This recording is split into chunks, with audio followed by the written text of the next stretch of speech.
बिस्मिल्लाहिर्रहमानिर्रहीम। अस्सलाम वालेकुम नाज़रीन, हमारी सिरिया प्रोग्राम फ़ैसले की घड़ी। मां यहाँ आफ्ताब मोगेरी। मां हमेशा चवंदो आहियां फ़ैसला थियणु खपनि धरती धड़ियुनि लाइ।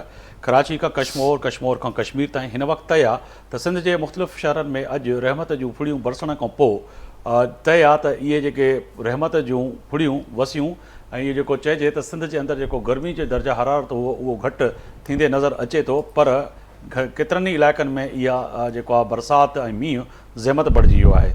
सिंध जे अंदरि सिंध जा केतिरा ई अराकीन क़ौमी असैम्बली ऐं सूबाई असैम्बली रड़ियूं ऐं कूकूं कंदा रहिया त वफ़ाक़ खे त सिंध जे अंदरि बिजली कोन्हे का ऐं वेतर बारिश खां पोइ हिन मींहं खां पोइ अॼु सिंध जे मुख़्तलिफ़ ज़िलनि में, शहरनि में, तालकनि में, ॻोठनि में बिजली गाइब थी वई।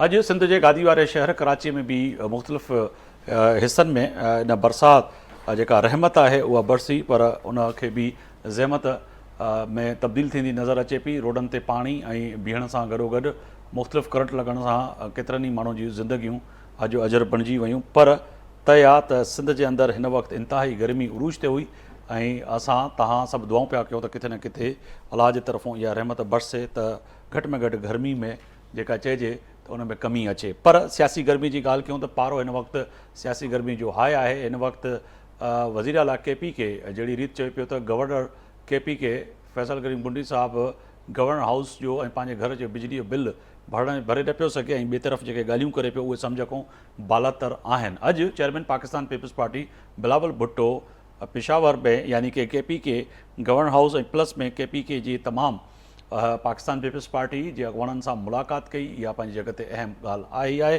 पर वज़ीर आज़म पाकिस्तान शहबाज़ शरीफ़ अॼु जेको आहे सो बलूचिस्तान जिते पाकिस्तान पीपल्स पार्टी जी हुकूमत आहे अॼु उते पहुची करे बलूचिस्तान जी महरूमी जी ॻाल्हि जेका अरसा दराज़ खां मुख़्तलिफ़ सियासी धुरियूं ऐं अॻुवान जेके बि इक़्तिदार में ईंदा आहिनि उहे महरूमी जी तो ॻाल्हियूं कंदा आहिनि, पर उन ते अमल दरामद थींदे नज़र न पियो अचे। पर अॼु बलूचिस्तान जे गादी वारे शहर कोटिया में अॼु जेका प्रेस कॉन्फ्रेंस या मीडिया सां ॻाल्हाईंदे जेका वज़ीर आज़म स्टेटमेंट ॾिनी वरी उहा अहम आहे। अगरि ॻाल्हि कजे त वज़ीर आज़म चए पियो त ख़ुदारा हिन वक़्तु पाकिस्तान माशी मुश्किल में जकियल आहे। हिन वक़्तु IMF खां जेको कर्ज़ु वरितो आहे उन लाइ सोचणो पवंदो। चइनी सूबनि खे, पाकिस्तान जे सभु अवाम खे इन IMF जे कशकोल खे टोड़णो पवंदो ऐं तय आहे त ईअं न थिए त तारीख़ माफ़ न करे ईंदड़ 3 सालनि खां पोइ IMF खां बि जान छॾाइणी आहे ऐं पवंदी बि।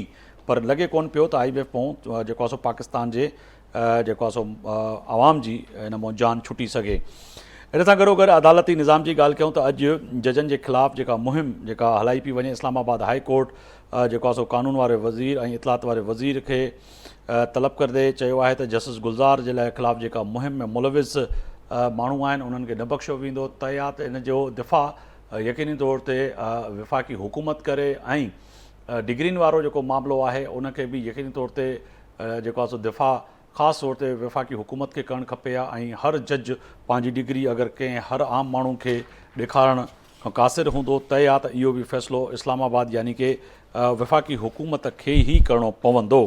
इन सां गॾोगॾु अॼु तय आहे त मुहर्रम जो पहिरियों ॾींहुं ऐं जेको आहे सो इस्लामाबाद ख़ासि तौर ते वफ़ाक़ी वज़ीर दाख़िला इस्लामाबाद समेत केतिरनि ई जेको आहे सो KP के कश्मीर ऐं जेके हसास अहिड़ा शहर आहिनि उन में कलम 144 लॻाइण वारी जेको ॻाल्हि आहे उहा वॾी अहम आहे। पर इन सां गॾोगॾु सियासी ऐं समाजी जलसनि ते पाबंदी हूंदी यानी कि 10 मुहर्रम ताईं। ऐं इन सां गॾोगॾु जेको पाकिस्तान तहरीक इंसाफ़ कोशिशि करे पई त इस्लामाबाद जे अंदरि उनखे इजाज़त ॾिनी वञे त उहे हिकिड़ो जलसो कनि, पर अॼु उन जी केस जी ॿुधणी ते बि जेको आहे सो अॼु जज साहिबान जे तरफ़ां इहे रिमार्क्स आया त किथे न किथे नियतनि ते शक नथो करे सघिजे, छाकाणि त जे अगरि इंतिज़ामिया अव्हां खे इजाज़त नथी ॾिए त उन ते सो मोटो असां नथा वठी सघूं। इन सां गॾोगॾु कराचीअ में बि जेको आहे सो मुहर्रम हराम जे हवाले सां अमन अमान जी सूरत हाल ते सूबाई वज़ीर दाख़िला रियाज़ लंजार ऐं इन सां गॾोगॾु IG सिंध ऐं कराची में जेको आहे सो फ़ौज जी मंज़ूरी जे लाइ भी ॻाल्हि ॿोल कई वई त मुख़्तलिफ़ हंधनि ते जिथे हज़ास पुल जुलूसनि जूं जॻहियूं हूंदियूं उते बि जेको आहे सो इहे जेका फ़ौज आहे उहा तैनात हूंदी ऐं मुख़्तलिफ़ उन रूटनि ते बि जेको आहे सो जेके मोबाइल टावर आहिनि उन जी फ़ोन बंदि करण जी बि जेका ॻाल्हि ॿोल आहे उहा बि अॼु जेको आहे सो सिंध हुकूमत कई आहे त उनखे बंदि कयो वेंदो टावरनि खे, त जीअं टेलीफोन निज़ाम बंदि हुजण सां गॾोगॾु जीअं माण्हुनि खे सिक्योर करे सघिजे। अॼु शहीद DSP जेको आहे सो जेको आहे अली रज़ा उन जी जनाज़े जी नमाज़ बि अदा कई वई, जंहिंमें वॾो वज़ीर सिंध सईद मुराद अली शाह ऐं वज़ीर दाख़िला सिंध ज़िया लंजार ऐं इन सां गॾोगॾु IG सिंध पुलिस बि शामिलु थिया। पर तय आहे त अॼु कराची में केतिरे वक़्त खां पोइ वरी इहा जेका टारगेट किलिंग वारो मामिलो आहे उहो साम्हूं अचे पियो।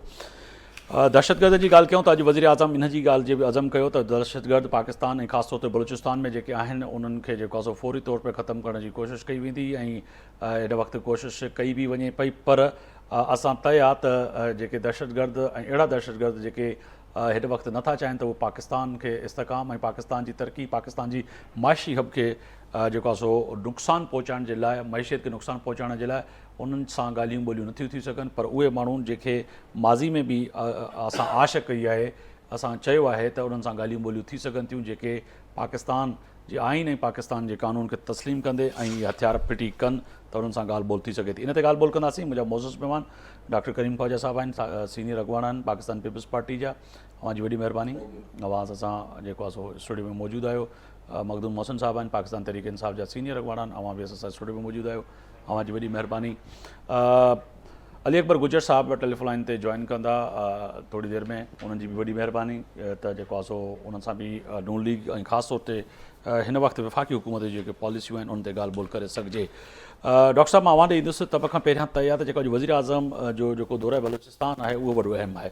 अॼु बलूचिस्तान में वज़ीर आज़म शहबाज़ शरीफ़ इहो बि ॻाल्हि कंदे चयो त तय आहे त पाकिस्तान जी मैशियत ऐं IMF खां कर्ज़ु वठणु, पर अॻिते हली वॾो मुश्किल आहे इकनॉमी हिन वक़्तु पाकिस्तान जी उनखे संभालणु ऐं 3 सालनि खां पोइ इन कशकोल खे ऐं इन IMF वारे कर्ज़ खां जान छॾाइणी आहे, आजा करिणो आहे मुल्क खे। वाक़ई थी सघंदो सर? मुगरी साहब महिरबानी, तव्हां मूंखे यादि कयो। Thank U sir. वज़ीर आज़म साहब फरमायो आहे ऐं ख़ुदा करे ईअं थिए। असां त चाहियूं था इकनॉमी असांजी स्ट्रेंथन थिए। हाणे इकनॉमी स्ट्रेंथन त उन सूरत में थींदी जॾहिं तव्हां वटि लॉ एंड ऑर्डर जेको आहे सो सही हुजे। बिल्कुलु। ॿी जेका ॻाल्हि मुगरी साहब सोशल मीडिया ते जेका हले पई, ॾाढी तशवीशनाक ॻाल्हि हले पई त अफ़गानिस्तान में जेके अफ़गान तालिबान जेको मिनिस्टर आहे या गवर्नर आहे उन एरिया जो, उन जेको नक्शो ठाहे करे ऐं मीडिया ते हले पियो, जंहिंमें बलूचिस्तान जा जेके ठीकु ठाकु इलाइक़ा साउथ अफ़गानिस्तान करे उन्हनि शामिलु कयो आहे, ठीकु आहे न, ऐं ख़ैबर पश्तूनख्वा जा इलाइक़ा। इहो हिकिड़ी तशवीशनाक ॻाल्हि आहे। उन रद्द अमल में पाकिस्तान बि कुझु कयो आहे। अच्छा, हाणे जेसि ताईं तव्हांजा लॉ एंड ऑर्डर जा इशूज़ आहिनि, तव्हांजे टेररिज़म जा इशूज़ आहिनि, त ऐं पाक चाइना कॉरिडोर तव्हांजो 2nd फेज़ स्टार्ट थी चुको आहे या थियण वारो आहे, उन खां पोइ ई कुझु स्टेबिलिटी ऐं तव्हांजी जेका आहे सा बहितरी अची सघे थी। हिकिड़ी ॻाल्हि इहा आहे। ॿी ॻाल्हि आहे त असांखे जेके बि मुल्क आहिनि, नेबर्स आहिनि, ख़ासि तौर ते सेंट्रल एशिया आहे या ईरान आहे या हिंदुस्तान आहे या अफ़गानिस्तान आहे, उन सां जेसिताईं रिलेशन सही कोन हूंदा त स्टेबिलिटी कान ईंदी, तव्हांजी बिज़नेस कोन वधी सघंदो। अॼु वज़ीर आज़म जी सॉरी उन इहो कराची पोर्ट ट्रस्ट ऐं उते बि त विज़िट ते वियो न, डॉकयार्ड में। जी जी। उते बि उन इहो चयो त जेके कंटेनर बीठा आहिनि ऐं महीने जा महीना जेके सो चीज़ूं ख़राबु पियूं थियनि। जी हा। जेसिताईं इहे चीज़ूं न थींदियूं सेंट्रल एशिया जो असांखे कीअं जेको आहे सो रसाई मिलंदी। या मूं लियारी एक्सप्रेस वे जी ॻाल्हि कई अथव त उनखे इजाज़त ॾिनी वञे, पर इहो बि तय आहे त लियारी एक्सप्रेस वे वज़ीर आला सिंध बि ॻाल्हि कई ऐं मोटरवे जे तरफ़ां इहो बि चयो वियो आहे त उहो अहिड़ो लोड बर्दाश्त नथी करे किरी पवंदी पुल सही मिसाल आहे किरी पवंदी ऐं हेवी ट्रैफिक लाइ ठही ई कोन्हे। जी बेसिकली उहा ठही हुई व्हीकल लाइट व्हीकल्स आहे। बहरहाल इहो बि ग़लति अगरि चयो आहे त ग़लति चयो आहे त माना तबाह करणु आहे खाम माण्हुनि जी ऐं थोरी घणी जेका सहूलियत उहा बि ख़तमु थी वेंदी। बिल्कुलु। त बहरहाल हाणे मक़सदु आहे त हाणे इहे सभु चीज़ूं आहिनि ऐं इहे चीज़ूं ईअं कोन थींदियूं स्टेटमेंट सां या महांगाई जेका वधी वई आहे, इलेक्ट्रिसिटी गैस, माण्हू जीअं रड़ियूं लॻियूं पियूं आहिनि ऐं माण्हू नाख़ुशि आहिनि। टैक्स पेयर ते वधीक जेको आहे सो टैक्स जो भोजन वधी आहे। डॉन में सॼो हिकिड़ो ख़ुशूसी हिन ते आयो आहे सॼो, त टैक्स पेयर जेके आहिनि उन्हनि ते बर्डन वधी वियो आहे। नॉन टैक्स पेयर आहिनि उहो त अञा ताईं ख़ाली आहिनि। त हालात के सुठा कोन्हनि। ऐं मुंहिंजी जेका शुरू खां कन्वेक्शन रहियो आहे ऐं चवंदो रहियो आहियां त हिन ख़िते खे अगरि डिस्टेबलाइज़ सुपर पावर्स खे करिणो आहे मुख़्तलिफ़, त पोइ त पाकिस्तान में स्टेबिलिटी कान ईंदी, पोइ ईअं हलंदो। पर जेकॾहिं हिन ख़िते में अगरि स्टेबिलिटी अची थी वञे, ख़िते सां मुराद पाकिस्तान न, अफ़गानिस्तान आहे या सेंट्रल एशिया आहे या ॿिया जेके रिपब्लिक्स आहिनि, त पोइ त उहो रिज़ल्ट 3 साल 10 साल में कोन ईंदा। बिल्कुलु। मखदूम साहब, मां तव्हां ईंदुमि हिन वक़्तु त या त वज़ीर आज़म साहिबु ॻाल्हि कनि पिया IMF खां जांच छुॾाइण जी, पर ॿिए तरफ़ मोहम्मद औरंगज़ेब साहिबु चए थो 5 सालनि जो इंतज़ारु नथा करे सघूं।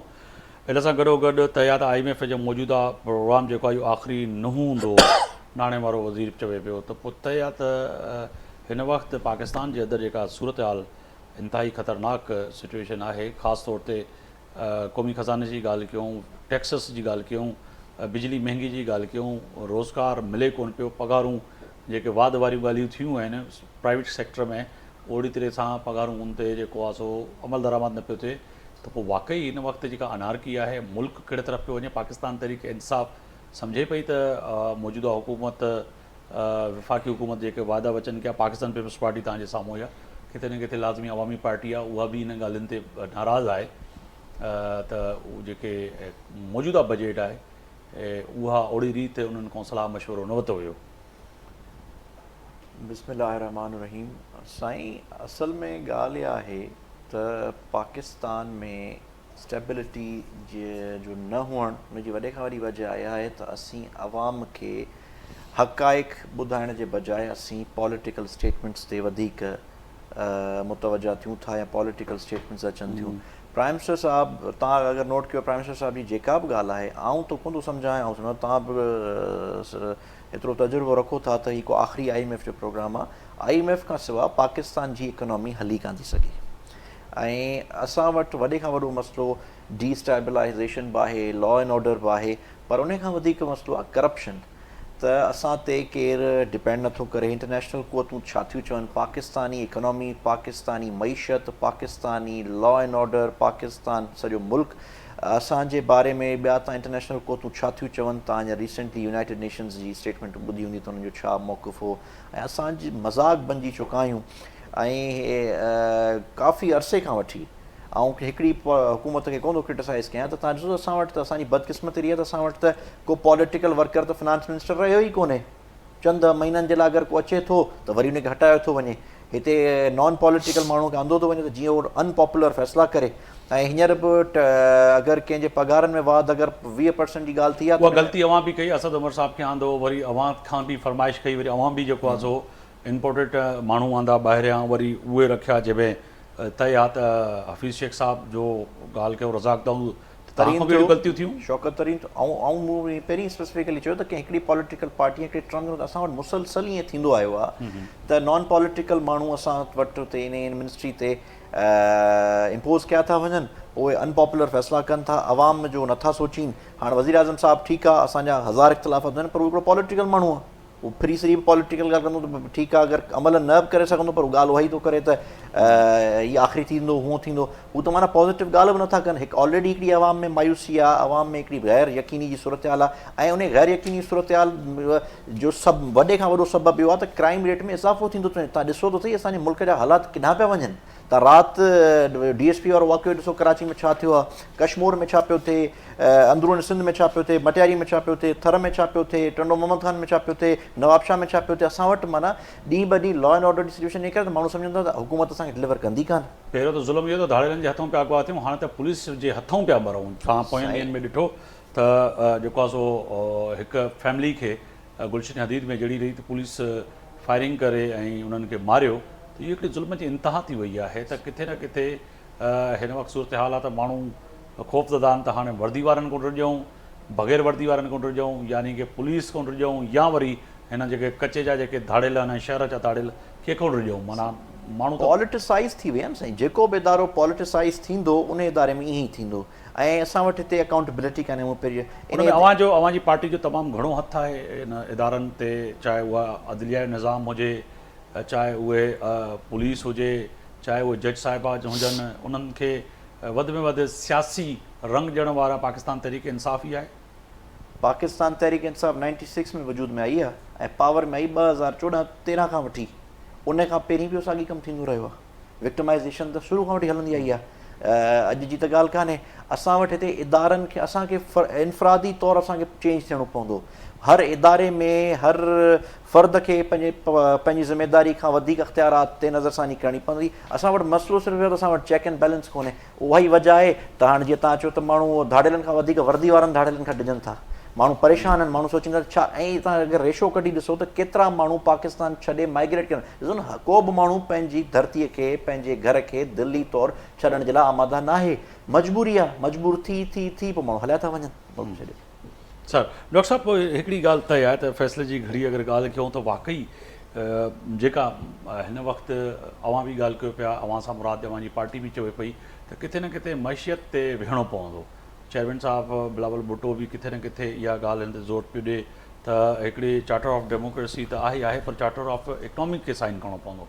पोइ पाकिस्तान तहरीक इंसाफ़ विहण जे लाइ त तयारी कान्हे का। तव्हां सां ॻाल्हाइण सां मुराद इहा आहे त पार्लियामेंट में जेके सियासी धुरियूं आहिनि उन सां ॻाल्हाइण लाइ तयारु कान्हे का। पोयनि ॾींहंनि में बानी PTI इमरान ख़ान जेको मैंडेट ॾिनो ख़ासि तौर ते अचकज़ई साहब खे, अचकज़ई साहब जी अञा ताईं उहा रिज़ल्ट न आई आहे या सिर्फ़ु हिकु ऐलान जे हद ताईं हो त अचकज़ई साहब जेको आहे सो तमामु सियासी धुरियुनि सां ॻाल्हाईंदो ऐं किथे न किथे मुफ़ाहिमत जो अमल शुरू थींदो त इहा इकनॉमी बहितर थी सघे। छाकाणि त PTI त हिन वक़्तु कंहिं बि मूड में ॻाल्हाईंदे नज़र पई अचे। उहो पिया चवनि माइनस इमरान ख़ान त असां ॻाल्हाए था सघूं। ॾिसो, वोट बैंक त इमरान ख़ान जो आहे मुगैरी साहब, हिन सां त इनकार नथा करे सघूं। बिल्कुलु। बाक़ी इमरान ख़ान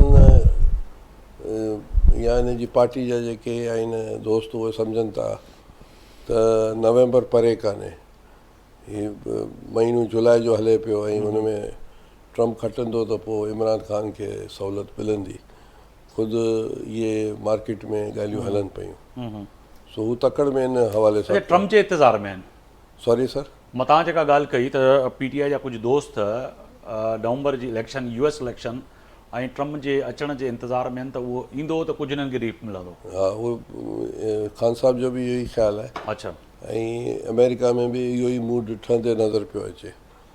पर हाणे मसइलो इहो आहे त ट्रम्प अगरि अचे थो त आया हुनजी सॼी पॉलिसी अमेरिका जे लाइ आहे ऐं जेका असां हिते फॉरेन पॉलिसी में तब्दीली ईंदी अमेरिका जी ऐं सेम हलंदी जेका बाइडन जी हले थी।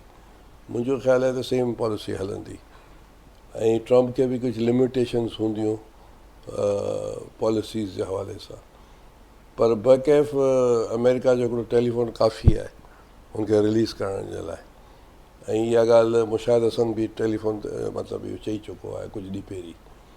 त हाणे हू अगरि नथा कनि ऐं उहो सम्झनि था त इमरान ख़ान रिलीज़ थी वेंदो, पर असां हुनखे ॿिए कॉन्टेक्स्ट में ॾिसां थो। भला अगरि इहो खितो डिस्टेबलाइज़ भले ट्रम्प खटी अचे ऐं जेको अफ़गानिस्तान सेंट्रल एशिया इहे डिस्टेबलाइज़ थी था वञनि, ट्रम्प भले अचे ऐं इमरान ख़ान रिलीज़ बि थिए, पोइ त माशला बि लॻी सघे थी। बिल्कुल। अली अकबर गुजर साहब आए टेलीफोन लाइन ज्वाइन किया PMLN जा बड़ी बड़ी मेहरबानी गुजर साहब अपने वक्त निकाला। सर एक तो ये है कि वज़ीर आज़म का सिंध का दौरा बलूचिस्तान का और ख़ास तौर पर इकनॉमी पे उन्होंने बात की है, वो बड़ी अहम है। IMF से उन्होंने कहा कि हमें जान छुड़ानी पड़ेगी, एक तरफ से ये दो बयान है, मगर वफाकी वज़ीर ख़जाना वो कह रहे हैं कि ये जो किस्त है IMF से जो बात है ये आखिरी नहीं होगी। तो वफाकी वज़ीर और वज़ीर आज़म में कोई मुशावरत नहीं हुई, वज़ीर आज़म कुछ और बात कर रहे हैं, वफाकी वज़ीर ख़जाना कुछ और बात कर रहे हैं।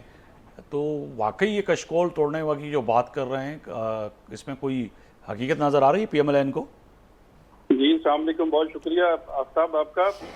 बात आपने जो कोड की है, जो वज़ीर दाखिला और वज़ीर ख़जाना की बात की है, वो आपके इल्म में है। तो पिछली दफ़ा हमने तो वैसे IMF को खुदाफिज कर दिया था, ये तो बाद में आने वाले लोगों ने दोबारा IMF ने दोबारा उससे जाना पड़ा उन लोगों को। तो इंशाल्लाह हमारी प्राइम मिनिस्टर की भी एक ख्वाहिश भी है और हमारी गवर्नमेंट की कोशिश भी है, क्योंकि वज़ीर ख़जाना साहब तो सही बता सकते हैं कि अभी हमें किस्त लेनी पड़ेगी, लेकिन हम आगे फ्यूचर में इंशाल्लाह हम उसको खुदाफिज करेंगे। तो ये उन्होंने बताया कि हम जान छुड़वा लेंगे। आपसे मुराद आपके जाने के बाद पाकिस्तान पीपल्स पार्टी ने किया, PTI ने किया, किसने किया सर? IMF के पास कौन गया? IMF के पास यहाँ गए थे ना, कौन गया था? अभी गवर्नमेंट किसकी थी पिछली 4 साल 5 साल जो रही है? PTI की गवर्नमेंट रही है, उन्होंने ले लिया था। वरना तो हमने तो खुदाफिज मियां साहब ने पिछली सफर कर दिया था 2013 में, तो हमने खुदाफिज कर दिया था 13 के अपने दौर में। तो इंशाल्लाह आइंदा भी हमारी ख्वाहिश है कि हम उनसे खुदाफिज करेंगे और उनसे जान छुड़वाएंगे, कोशिश करेंगे कि हम इकॉनमी को ठीक करें, अपनी अपनी इकोनॉमी को ठीक करें, मामला को ठीक करें, टैक्स कलेक्शन जो है उसको इंशाल्लाह हम ठीक करेंगे, अल्लाह ने चाहा तो। मगर टैक्स कलेक्शन की बात करें तो अली अकबर गुजर साहब, टैक्स अदा करने वाले ताजिर तो परेशान है, वो कह रहे हैं कि ज़्यादा बोझ तो दोबारा हम पे डाला जा रहा है। जो टैक्स उसमें सलकट में आने चाहिए थे लोग, जो आपसे मुराद यानी कि आपकी पार्टी ने और वफाकी हुकूमत ने एक फार्मूला पेश किया था, वो फार्मूला फेल होता हुआ नज़र आ रहा है सर। नहीं देखें आफ्ताब, ये हमने टैक्स नेट में लोगों को पहले भी लेकर आए थे, फिर दोबारा आपको पता मुआशी हालात कितने खराब थे लोगों के, तो इस वजह से हमें कोशिश कर रहे हैं कि हमने काफी 30-40 हज़ार लोग नए टैक्स जो हम रजिस्ट्रेशन किए, जिनके नाम उन पे अब गवर्नमेंट उस पर काम कर रही है कि हम लोगों को चाहेंगे कि जो लोग पाकिस्तान में रहते हैं तो आपको टैक्स तो देना चाहिए, और टैक्स दे बगैर तो हम कोई इनकारी नहीं है सर, टैक्स तो सब देना चाहिए, मैं भी देता हूँ, आप भी देते हैं, सब देना चाहिए। मगर अचीवमेंट क्या है? टैक्स रिटर्न अगर बात करें कि जो आपके उस टैक्स सर्कल में जो लोग कह रहे हैं कि आए हैं, तो वो कितने आए हैं, उनकी तादाद अगर देखी जाए तो ना होने की बराबर है। तो किस तरह से आप IMF से जान छुड़ाएंगे? फिर दूसरी तरफ महंगाई, बिजली महंगी कर दी आपने, गैस महंगी कर दी आपने, पेट्रोल महंगा कर दिया आपने, सब चीज़ें, तो फिर शेर खा के आपके लोग क्या खाएंगे सर? नहीं देखें, आपके इल्म में तो ये बातें हैं आफ्ताब कि हमारे हालात इतने अच्छे नहीं थे अभी जो हमने गवर्नमेंट ली है। जब हमने 4-5 साल की तबाही बर्बादी 18 से जो तबाही शुरू हुई थी उसको सीधे करते करते वक्त तो लगेगा। अब अल्लाह का शुक्र है कि महंगाई का जो दौरा था उससे कम हुआ है, और महंगाई हर फोरम पे कम हुई है, लेकिन ये मजबूरी है गवर्नमेंट पाकिस्तान की कि ये टैक्स लगाने पड़ेंगे चीज़ों को। हमें IMF का प्रोग्राम लेना है तो ये चीज़ें हमें वक्ती तौर पे माननी पड़ेंगी। अगर नहीं मानेंगे तो फिर चीज़ें आगे, क्योंकि पिछली दफ़ा हम ये तो नहीं कर सकते कि हम IMF की कहे कुछ और हम यहाँ पे पेट्रोल की कीमतें कम कर दें और IMF की डिमांड हो कि आपको पेट्रोल बढ़ाना होगा, बिजली बढ़ानी होगी, तो फिर हम आपको उसकी हम अपनी जो उनकी इंस्टॉलमेंट है वो आगे बढ़ाएंगे।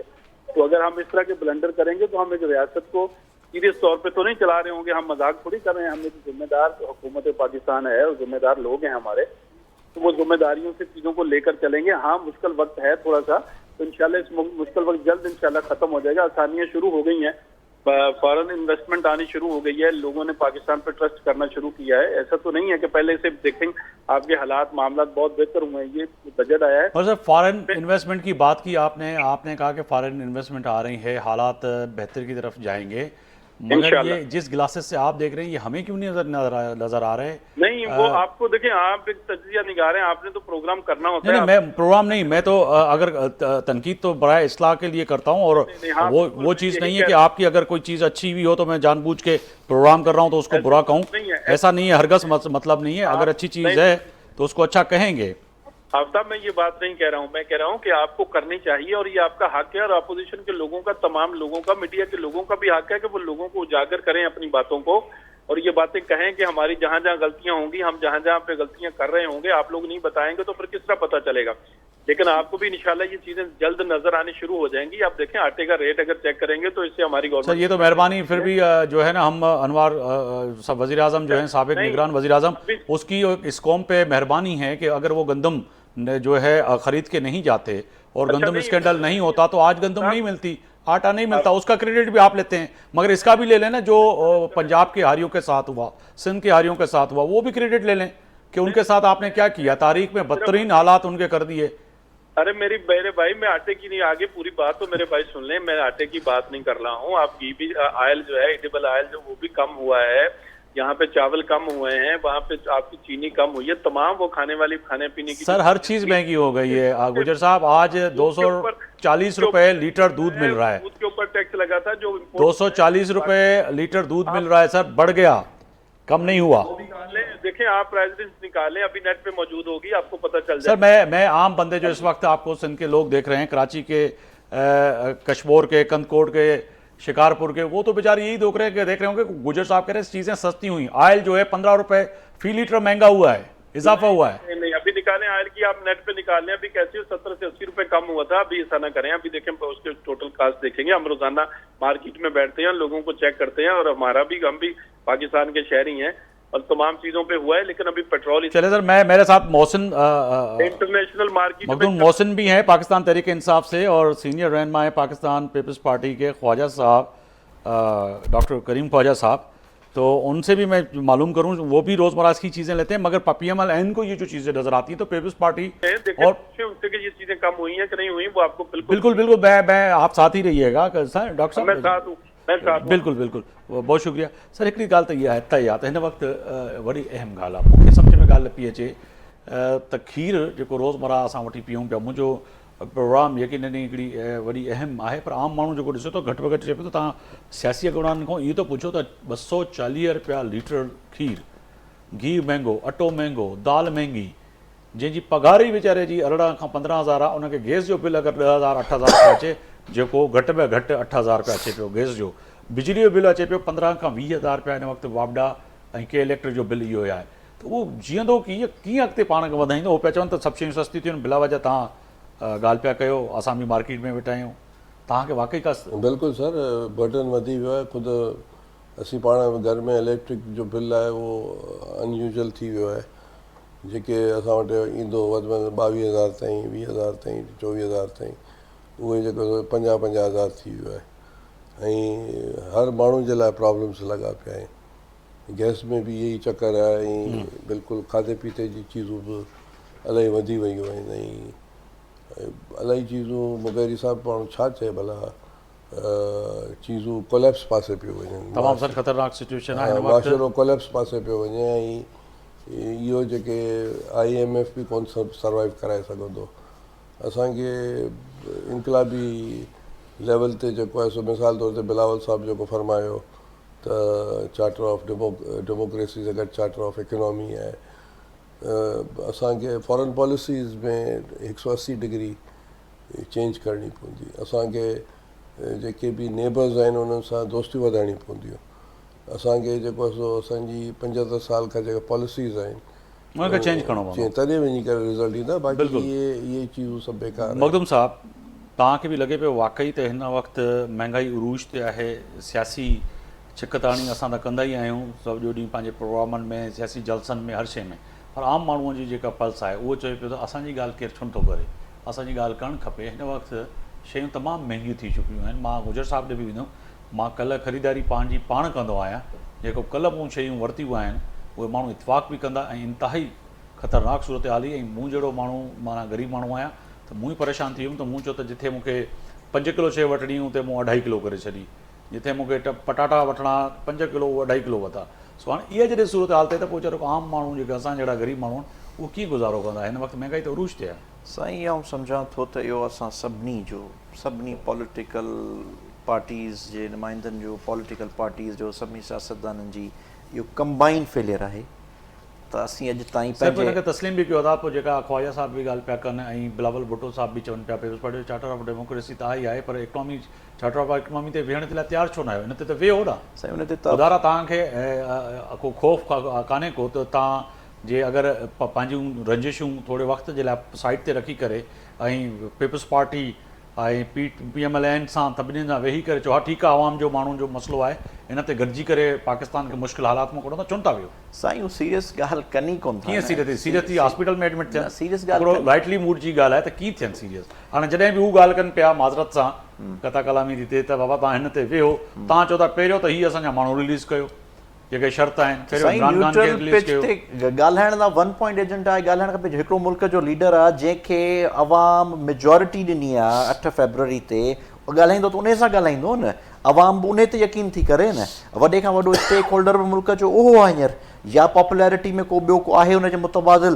त उहा उनजी हिकिड़ी निशानदेही। तव्हांजी हिकिड़ी सोच आहे, तव्हां पिया चओ, हू पिया चवनि त वॾे में वॾो लीडर मुल्क जो PMLN चयो बि त नवाज़ शरीफ़ आहे। अगरि साईं खां पुछंदो चवंदो वॾे में वॾो लीडर जेको आहे मुल्क जो हिन वक़्तु आहे यंग लीडर बिलावल भुट्टो ज़रदारी आहे, त पोइ हाणे इहा ॻाल्हि त लाज़मी आहे। टई मुंहिंजे लाइ क़ाबिल एतिराम आहिनि, सियासी लीडर आहिनि, पर उनजे बावजूद बि अगरि हिन वक़्तु अवामी मसइला आहिनि जेके पाण हिन वक़्तु साह खणण ते बि माना लॻे पियो त परेशान आहियूं, त कहिड़ी रीति साह खणूं? उन ते त वियो। आफ्ताब साहब, इहे सभु लीडर क़ाबिल इज़त आहिनि, इन्हनि ते आउं नथो तनक़ीद करणु चाहियां, पर पॉइंट इज़ दैट आख़िरी जेको अवामी रेफरेंडम थियो, ठीकु आहे, हींअर बावजूदि ने जे त असांजे तहफ़ुज़ातनि असांजे फॉर्म 45 खे फॉर्म 47 में छा असां सां कयो उनखे छॾियो, इन सभिनी शयुनि जे बावजूदि बि अकेले सिर असीं सिंगल लार्जेस्ट पार्टी हुआसीं। पोइ हींअर गवर्नमेंट कोलिजन में ठही आहे, भला इन बेस ते त मूं वारी ॻाल्हि सही साबित थिए थी। बाक़ी हाणे अचो जीअं महांगाई ते, असांजो हिकिड़ो प्राइमरी सेक्टर सां वाबस्ता मुल्क आहे, असां जेसीं ताईं ज़राअत खे हथी न वठराईंदासीं तेसीं असांजी इकोनॉमी असांजे माण्हुनि खे रिलीफ न मिलंदो। हाणे हालति इहा आहे त असां वटि आख़िरी में जेको लास्ट जेको क्रॉप वीट जो क्रॉप उन में ऐं पंहिंजो एग्ज़ाम्पल तव्हांखे ॿुधायां थो त आख़िर में असां DAP वरिती आहे 14,000 रुपया पर बैग। वरी जंहिंमहिल कणिक जेका खपाई तूं सरकारी रेट 10,000 रुपया ॿोरी, जंहिंमें बि प्रॉपर बारदानो नथो मिले। वरी आख़िर में असां ॿोरी खपाई आहे 7,500। हाणे मूंखे थी ॿुधायो 14,000 रुपया पर बैग असीं DAP ब्लैक ते वठूं, 7,500 ते अगरि असीं कणिक खपायूं त पोइ आख़िर असीं वञूं की न? इहो त हाल आहे। असां सां जेके असीं पंहिंजे पाण खे सम्झंदासीं वॾा ज़मीनदार बयूं, टैक्स बि पे कंदा। डॉक्टर साहिबु चयो त वॾे खां वॾो बर्डन टैक्स पेयर्स था ॾियनि माण्हुनि जे। तव्हां अगरि महांगाई जी ॻाल्हि थी कई वञे, पेट्रोल तव्हां ॾिसो 2 महीना सस्तो कंदा, 3 महीने वरी वधाईंदा। तव्हां खीर जो रेट तव्हां ॾिसो, तव्हां ज़रूरी अशिया जूं शयूं था ॾिसो डेली। हाणे उन में हा अगरि पेट्रोल जी प्राइस वधायो था, ठीकु आहे, बर्डन ते अगरि IMF ते वञणु असांजी मजबूरी आहे, ठीकु आहे। हींअर असीं नथा चऊं त IMF न वेंदा, वञिणो पवंदो, हिननि खे वञिणो पवंदो। सुभाणे असांजी गवर्नमेंट IMF सां गॾोगॾु हिन वक़्तु जेका पॉलिटिकली पाकिस्तान में जेका अनारकी आहे, जेका हिन वक़्तु को बेयकीनी वारो जेको माहौल आहे, जंहिंमें पाकिस्तान पीपल्स पार्टी किथे न किथे कोशिशि करे पई त हिन बेयकीनी खे टोड़ियो वञे। यकीननी मां या केर बि माण्हू इन्वेस्ट तेसि ताईं कंदो उन खिते में, उन मुल्क में, उन शहर में, जेसि ताईं बेयकीनी मूंखे नज़र न ईंदी। त बाबा हाणे यकीन आहे त तमामु हिकिड़ो पाकिस्तान जे अंदरि माहौल बहितर आहे। माहौल बहितर बणाइण जे लाइ अगरि पीपल्स पार्टी या चेयरमैन बिलावल भुट्टो चए पियो त हिन माहौल खे बहितर बणाइण लाइ वियो, त उन ते वेही करे को फ़ैसिलो थो कयो त जंहिंमें फॉरेन इन्वेस्टमेंट अचे। मूंखे त जेको आहे गुजर साहिबु हिकिड़ो तेज़ी सां उन रवानगी सां चई त फॉरेन इन्वेस्टमेंट अचे थी, पर मूंखे न पियो लॻे अलाए पोइ लाहौर में पई अचे, पंजाब में पई अचे, सियालकोट में पई अचे, सिंध में त असांखे फॉरेन इन्वेस्टमेंट, बलूचिस्तान में, KP में त नज़र कोन पई अचे। पर तव्हां हिकिड़े जॾहिं इहो नुक़्तो आहे, हिन ते वेहणु खपे सर। बिल्कुलु वेहणु खपे, पर उन वेहण जो जी ॻाल्हि करे, पॉज़िटिव ॻाल्हि करे असीं ॿिए तरफ़ ईअं चऊं। हाणे मिसाल असीं चऊं त टॉक्स बिल्कुलु थियणु खपनि, पर पीपल्स पार्टी मां बिलावल ज़रदारी साहिब खे तव्हां माइनस कयो, या नवाज़ लीग मां नवाज़ शरीफ़ साहिब खे, शहबाज़ शरीफ़ साहिब खे माइनस कयो, तव्हां सम्झो त ज़्यादती बि हूंदी ऐं ग़ैर मुनासिब ॻाल्हि हूंदी। ॻाल्हियूं थींदियूं त इमरान ख़ान सां थींदियूं, न त ॻाल्हियूं कोन थींदियूं। वॾे खां वॾो स्टेक होल्डर बि हुआ ऐं आवाम बि उन ते यकीन करे थी। बाक़ी जेसीं अगरि हिन मुल्क खे सिर्फ़ु ॻाल्हियुनि खे ईअं ई खणी हलणो आहे त पोइ महांगाई ॾींहुं ॿ ॾींहुं थींदी वेंदी, हालात वधंदा वेंदा। लॉ एंड ऑर्डर जी सिचुएशन तव्हां ॻाल्हि था कयो, हिकिड़ो मिनट साईं, तव्हां आख़िर में चयो त फॉरेन इन्वेस्टमेंट अचे थी, उहा बि शायदि पंजाब में ईंदी हूंदी। 2 ॾींहं पहिरीं आउं हींअर पंजाब वियोसि, हिकिड़ी असांजा तालुकात आहिनि भूंग शरीफ़ में, इंदर साहिब बंदो ॾींहुं ताज़ियत ते वियुसि, त तव्हां यकीन कयो सखर टुपूं था त सिचुएशन ॿी थियो थी वञे। हाणे हिते रखो ताईं मोटरवे ते अगरि ॾिसो त की दुनिया में किथे, पर पाकिस्तान में किथे बि मोटरवे अलॻि हूंदो आहे ऐं आम रोड अलॻि हूंदो आहे। इस्लामाबाद खां तव्हां लाहौर वञो त GT रोड अलॻि आहे, मोटरवे अलॻि आहे। मुल्तान खां तव्हां लाहौर वञो त बि अलॻि आहे। असां वटि हिते वाहिद वॾे खां वॾी ज़्यादती ते आहे त कराची खां हैदराबाद उन साॻे सुपराईवे खे थोरो एक्सीडेंट कयो वियो आहे। हैदराबाद खां सखर वारो मोटरवे अञा ताईं ज़्यादती खे छॾियो, या ज़्यादती वॾे में वॾी आहे त ख्वाजा साहिबु हिन जी तस्दीक बि कंदा ऐं वधीक उन ते रोशनी बि विझी सघनि था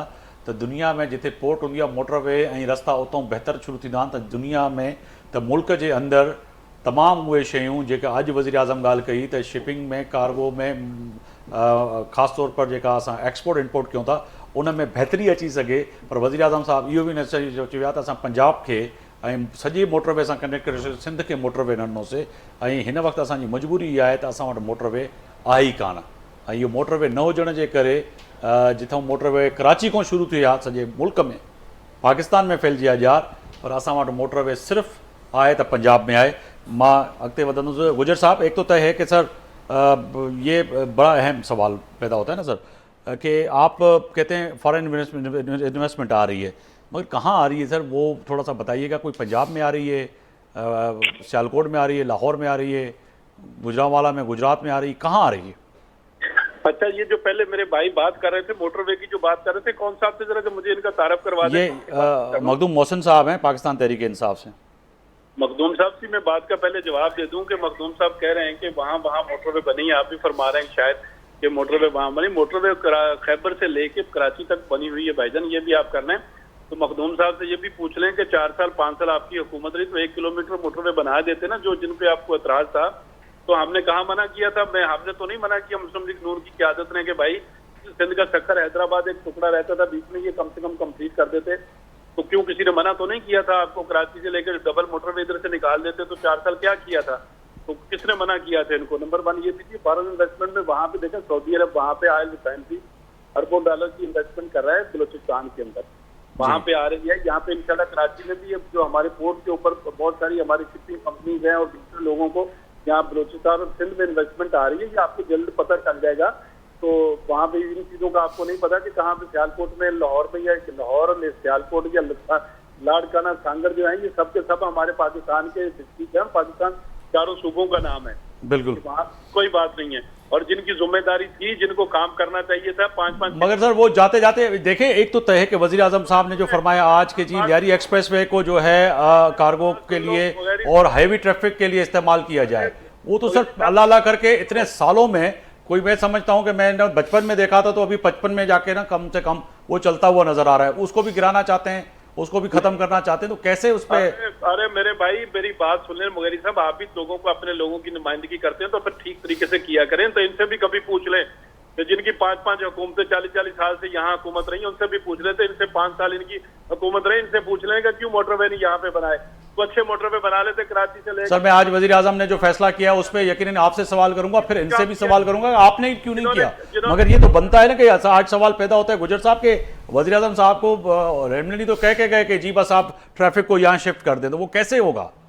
वो करके बताएंगे ना, वो हमारी जिम्मेदारी है। जब हमने कहा है तो वो करके भी दिखाएंगे। लेकिन मैं आपसे ये दरख्वास्त कर रहा हूँ कि बाकी चीजों की भी आप जिम्मेदारी से पूछ लिया। चले मैं वाइंड अप की तरफ जा रहा हूँ, आप लाइन पे रहिएगा। तो मैं आपके मौजूदगी में डॉक्टर करीम ख्वाजा साहब से पूछना, सर आपकी 15 साल हुकूमत रही, वो कह रहे हैं कि आपने क्या किया सर सिंध के लिए? आप भी कर लेते, कोई काम भी बता देंगे, कोई काम आप भी थोड़ा काम बता दें। वो कह रहे हैं कि आप मोटरवे बना लेते। सर पूछे ना इनसे, मखदूम साहब से पूछ, मखदूम साहब से पहले सर इनसे पूछ लें, आपने कहा दोनों से पूछें, 15 साल उनकी हुकूमत रही, पूछ लें उनसे भी पूछ रहे हैं। तो यहाँ कराची जहाँ मोटरवे की सर, नेशनल हाईवे अथॉरिटी जो है वो वफाक का था, और हम जो है हुकूमत में वफाक में रही नहीं है, तो हम किस तरह बनाएंगे?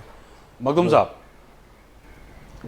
साईं, पीटीआई असां साईं खे हिकिड़ो अर्ज़ु कयां, साईं चयो त खैराची खां लाहौर खां वठी खैबर ताईं मोटरवेज़ आहिनि, कराची खां खैबर ताईं सॼे पाकिस्तान में। मां ॾिसण खां कासिर आहियां, या जीअं तव्हां चयो त मूंखे अगरि ॿुधाईनि, अगरि पंजाब खां सवाइ अगरि किथे बि आहिनि, छो त हीअ त रुगो हाई सुपर हाईवे खे एक्सटेंड कयो आहे थोरो। बाक़ी आउं हमेशह बिलीव कंदो आहियां तनक़ीद बराए तनक़ीद न थियणु खपे, तनक़ीद बराए इस्लाह थियणु खपे। ऐं असांजो फोकस पहिरीं बि हो, अॼु बि आहे, त जॾहिं बि हुकूमत सभिनी खां पहिरीं पाकिस्तान जो वॾे खां वॾो मसइलो आहे अकाउंटेबिलिटी मुल्क में ईंदी त मुल्क में बहितरी ईंदी। हिकिड़े तरफ़ अकाउंटेबिलिटी नथी अचे, ॿिए तरफ़ ताईं चओ था त वॾा वॾा प्रोजेक्ट्स आहिनि। असां वटि हिते बि तव्हां ॾिसो त इहो वॾो खां वॾो प्रोजेक्ट जेको आहे केतिरो खुर्द बुर्द जो शिकार थी वियो। M9 मोटरवे जी अगरि ॻाल्हि करियां त उन खां अलावा बि असां वटि हिते बाक़ी असांजी हिकु त 4 साल जी हुकूमत ते त गुजर साहिबु ॻाल्हायो, बिल्कुलु 4 साल ॻाल्हायो, पाण त 80s खां वठी कंटिन्यूअस पावर में आहिनि। ॿुधाइनि खणी सिंध सूबे जे लाइ अगरि छा कयो अथनि। चलो अगरि लियारी एक्सप्रेस वे जी, हाणे डॉक्टर साहिबु मुंहिंजो भाउ आहे, पर ॻाल्हि थी कजे, हालांकि पीपुल्स पार्टी वारनि सां शदीद इख़्तिलाफ़ आहिनि। लियारी एक्सप्रेस वे छा नून लीग वारनि ठाहियो? मूंखे हिकिड़ो मिनट ॿुधायो, NICVT छा नून लीग वारनि ठाही? अकाउंटेबिलिटी मुल्क में तहरीक इंसाफ़ वारनि आंदी या हिननि आंदी? पोइ ॾिसो, ॻाल्हि करे माण्हू उहा जेका ॻाल्हि ठहे। 97 जी हुकूमत हिननि जी रही, 90 में हुकूमत हिननि जी रही, उन खां पोइ हींअर 2013 में हिननि जी हुकूमत रही, 5 कंटिन्यूअस टर्म वफ़ाक़ी हुकूमत हिननि जी रही आहे। मूंखे हिकिड़ो प्रोजेक्ट ॿुधाइनि जेको सिंध धरती लाइ हिननि ॾिनो हुजे। हमेशह सिंध सां माटेली मावर सलूक नून लीग वारनि खे वरी ॻाल्हि वरी कंदा चाइनीज़ सूबनि जी अचण लाइ तयार आहिनि। हींअर हिकिड़ो स्पेशल असिस्टेंट या हिकिड़ो एडवाइज़र खयो अथनि सिंध मां।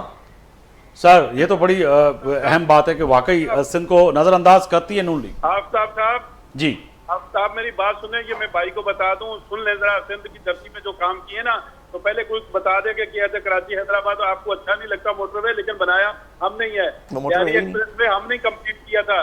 और यहाँ पे दूसरा अपना K4 का मंसूबा बड़ा था, पानी का हमने 50% पैसे हमने कराची के लिए दिए थे, और ग्रीन लाइन बस का मंसूबा अरबों रुपए का दिया था। मुझे तारीख में बता दीजिए। चलें गुजर साहब, बहुत शुक्रिया, आपने वक्त निकाला मेरे प्रोग्राम के लिए, वॾी महिरबानी अवांजी। मखदूम साहब अवांजी वॾी महिरबानी, ख्वाजा साहब अवांजी वॾी महिरबानी। तया त फ़ैसिले जी घड़ी वॾी अहम आहे, फ़ैसिलो करिणो पवंदो हुक्मराननि खे, ऐं ख़ासि तौर ते पाकिस्तान जी तमामु सियासी धुरियुनि खे गॾिजी वेहणो पवंदो, ख़ासि तौर ते पाकिस्तान जे मुफ़ाद जे लाइ, पाकिस्तान जे लाइ। आफ्ताब मोगरी खे सुभाणे त इजाज़त ॾींदा। अल्लाह हाफ़िज़।